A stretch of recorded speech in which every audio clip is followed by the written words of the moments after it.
کوئی قدم اٹھائیں تو صحیح، کوئی بات کریں تو صحیح۔ اور یار پانی جتنا مرضی بھی میلا کچیلا ہو جائے، آگ بجھانے کے کام تو آتا ہے کہ نہیں؟ تو اثر تو چیزوں میں ہوتا ہے۔ تو چڑیا نے اپنی چونچ میں، باقی تو نہ ساتھ چلیں، تو اس نے اپنی چونچ میں پانی کے چند قطرے بھرے جتنے آ سکتے تھے، اور لا کے حضرت ابراہیم کے لیے جو آگ جلائی گئی تھی اس کے قریب چھوڑے۔ ادھر سے رب کا حکم آ گیا، آگ میرے ابراہیم پہ ٹھنڈی ہو جا۔ تو وہ چڑیا، وہ آگ ٹھنڈی ہو گئی، خدا کے حکم سے سلامتی والی ہو گئی۔ تو جا کے باقی چڑیوں سے کہنے لگی، دیکھا نا تمہیں کہتی تھی نا چلو، وہ قطرہ تو ایک ہی تھا پر حکم تو رب کا ہی آنا تھا نا، تمہیں کہا تھا نا چلو، اگر تم میرے ساتھ چلتی تو ہو سکتا ہے سیلاب بھی آ جاتا اور حضرت ابراہیم کے سارے دشمنوں کو بہا کے بھی لے جاتا۔ ایک تو سب سے پہلے اپنی اہمیت کو سمجھیں، آپ محسوس کریں کہ ہم مسلمان ہیں۔ مسلمان جو ہوتا ہے نا اس کے ساتھ خدائی طاقت ہوتی ہے۔ نبی پاک صلی اللہ تعالیٰ علیہ وسلم نے فرمایا دعا مومن کا ہتھیار ہے، اس کے ساتھ جو خدائی طاقتیں ہیں وہ کافر مشرک کے ساتھ نہیں۔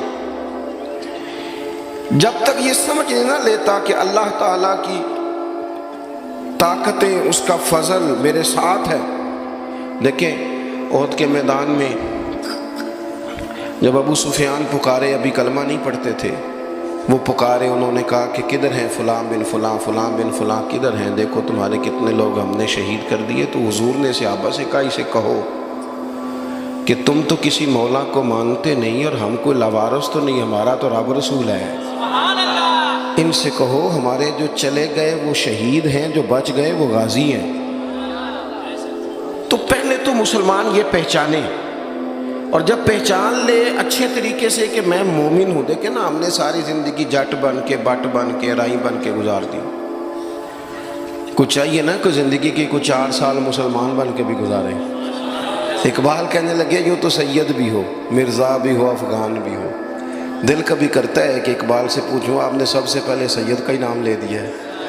یوں تو سید بھی ہو، مرزا بھی ہو، افغان بھی ہو، اور تم سبھی کچھ ہو، بتاؤ کہ مسلمان بھی ہو۔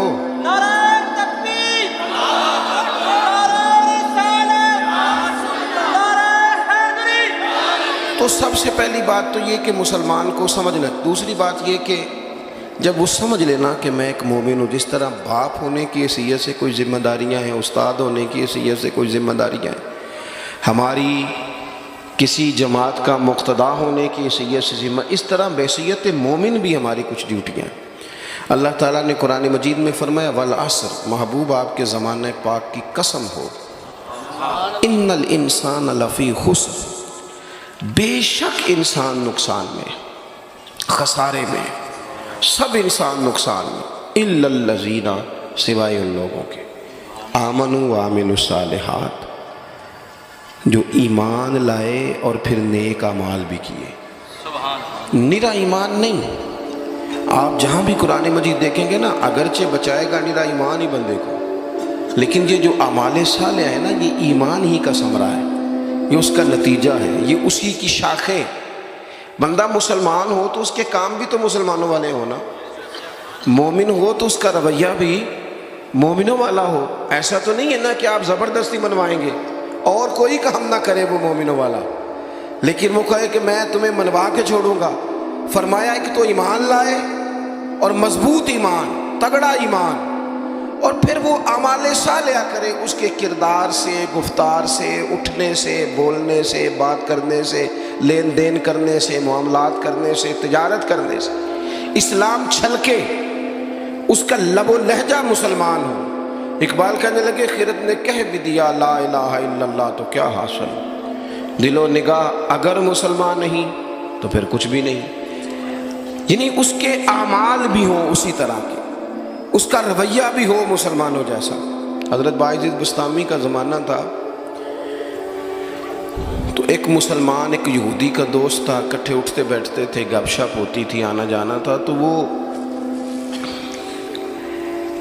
مسلمان اس یہودی سے کہنے لگا تیرا میرا یارانہ بڑا پرانا ہے، تو مسلمان کیوں نہیں ہو جاتا؟ تو اس کا دوست تھا، بے تکلف تھا، سجن تھا، وہ کہنے لگا یار میں نے دیکھے ہیں 2 اسلام، ایک اسلام وہ ہے جس پہ تو عمل کرتا ہے، اور ایک وہ ہے جس پہ حضرت بایزید بستامی عمل کرتے ہیں۔ تو میرے ساتھ ہر جگہ چلا جاتا ہے، جہاں تمہارے دین نے منع کیا وہاں بھی چلا جاتا ہے۔ تو ایک تو ہے تیرے والا اسلام، جس طرح کی بولی میری اسی طرح کی تیری، جس طرح کا آنا بہنا اٹھنا بیٹھنا کھانا پینا میرا اسی طرح کا تیرا۔ تو اگر تم کہہ رہا ہے تیرے والا اسلام قبول کروں تو اس میں تو صرف ایک کلمے کا فرق ہے معاذ اللہ، باقی تو سب وہی ہے۔ اور ایک اسلام ہے حضرت بایزید کا، بولے تو سچ بولے، کھائے تو طیب کھائیں، دعوت دیں تو خیر کی دیں، بات کریں تو بھلائی کی کریں۔ اگر اسلام وہ ہے جس پہ حضرت بایزید عمل کرتے ہیں تو پھر تو ان سے کہے مجھے دین کی دعوت دیں، ان والا اسلام میں قبول کرنے کو تیار ہوں۔ جب تک ہمارے مزاجوں میں ہم نہ زبردستی، جب آپ ناراض نہ ہونا، بعض دینی لوگ اسلام کو لبادے کا نام ہے، داڑھی رکھ لی پگڑی باندھ لی تو بس اسلام مکمل ہو گیا، جبر کریں گے، بعض دفعہ اس طرح کا لہجہ اختیار کریں گے کہ لوگ پریشان ہو جائیں۔ اور بھئی اسلام فقط ظاہری حلیے کا نام نہیں، آپ کو پتہ ہے عقیدہ اور نظریہ تو بات ہی ساری باطن کی ہے، آپ کے اندر دین کتنا ہے، آپ سچ کتنا بولتے ہیں، دیانتدار کتنے ہیں، حلال حرام کا فرق کتنا کرتے ہیں، اس سے آپ کے اسلام کا پتہ چلے گا۔ اس سے پتہ چلے گا کہ آپ کس قدر زیادہ مسلمان ہیں۔ صرف حلیے کا نام اسلام نہیں، میری بات کو یاد رکھیں۔ تو اللہ فرماتے ہیں کہ ایمان لاؤ، پھر ایمانداروں جیسے کام بھی کرو، اور پھر یہ نہیں کہ جس طرح کی ہوا ہو تم بھی ادھر کے ہو جاؤ۔ وَتَوَاصَوْا بِالْحَقِّ، تمہارا ایمان بھی ہو، اعمال بھی ہوں، اور تمہیں حق بھی کہنا آتا ہو۔ ہمارے ہاں لوگوں کا حق کہنا آتا ہے پر غریبوں کے بیچ۔ میں جی ہمیشہ سچ بولنا کدے نال، ماڑے بندے نا، میری گل کھری کرنا بھی، تو کھری گل ڈی ایس پی دے منہ تے کری جا کے، تیرا پتہ لگے یہ جڑی تو کھری گل کرنا ہے نا۔ دیکھو نا جی، آپ سارے لوگ مجھ سے پیار کرنے والے ہیں، میں جو مرضی کہوں آپ نے کہنا ماشاءاللہ، محبت سے ہیں نا آپ۔ مزہ تو تب ہے کہ ایوان اقتدار میں آپ جائیں، وہاں آپ سچ بات کریں۔ بہت سارے لوگ سچ بولتے ہیں دوسروں کے بارے میں، حالانکہ سب سے زیادہ سچ اپنے بارے میں بولنا چاہیے۔ لوگوں کے عیب چھپانے کا حکم ہے، وہ دنیا بیان کرتی ہے، اور اپنے لیے استغفار کا معاملہ ہے، وہاں لوگ دعویٰ نیکی کر جاتے ہیں۔ حق بات کی جائے، حق، اور یہ بات یاد رکھ لیں، جب آپ حق کے داعی ہیں پھر آپ کہیں میں سکون تلاش کروں، رات کو آرام سے سوؤں، دن کو موج سے کھاؤں، یہ ہو نہیں سکتا۔